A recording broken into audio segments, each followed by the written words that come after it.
that says that l'katchila there's an issur to get married, I'm not accepting that. So how can you become a ger if you say I'm not accepting this one Mishnah? You could become a ger. You're not doing it with chachila. Say I'm going to do it for the Evid. No, but you can't be mekabel the Torah, but the mekabel the Torah except there's a Mishnah that says you shouldn't marry. But the Evid, it's a marriage, but you have to accept it.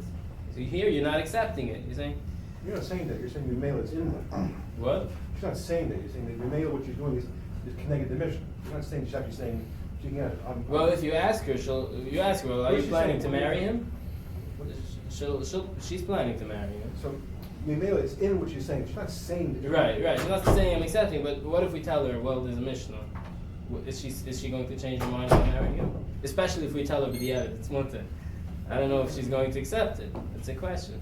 And the truth is, the way Kabbalas HaMitzvos works, it's not such a big problem. The way Kabbalas HaMitzvos works is it's impossible to be mekabel everything because you don't know what everything. You can't say we're learning our whole lives and we still don't know the whole Torah. But you ask her certain questions and whatever she accepts, that's Kabbalas HaMitzvos. Now you can ask a lot of different things. That's what it cares. For a woman once, he asked her, well, what do you know about Hilchos Tznius?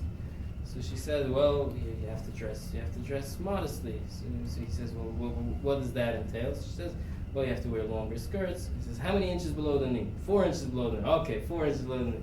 So that's something that comes from the best of my knowledge from our Falk. It's not anything. The Gemara, you won't find 4 inches below the knee. But if she would have said, well, I'm not makabel 4 inches below the knee, she would have to find a different bezdin. Because whatever bezdin asks you, I guess it would depend on the dayanim there, but whatever bezdin asks you, you have to accept. So the real way to get around this is bezdin doesn't tell her about this Mishnah in Yevamos. There's plenty of people that don't know this Mishnah in Yevamos, and we're good. But Chiyazah says a different mahalach that the issur isn't on her, the issur is on him. Her geirus is best. She accepts the issur is on him. He shouldn't marry her. Now, if he decides to marry her, he's over on the Mishnah, not her. I just want to end off with one thing. The Gemara over there at the end says, "Emekablim geirim lemois hamashiach." Here in the last line over there, that we have to be the geirim have to be ready to accept the Torah in Galus. Well, once Mashiach comes, it's going to be too late. There's a Maril in Hilchos Aseres Yemei Tshuva. The Maril writes that just like Emekablim geirim lemois hamashiach, Emekablim balei tshuva lemois hamashiach.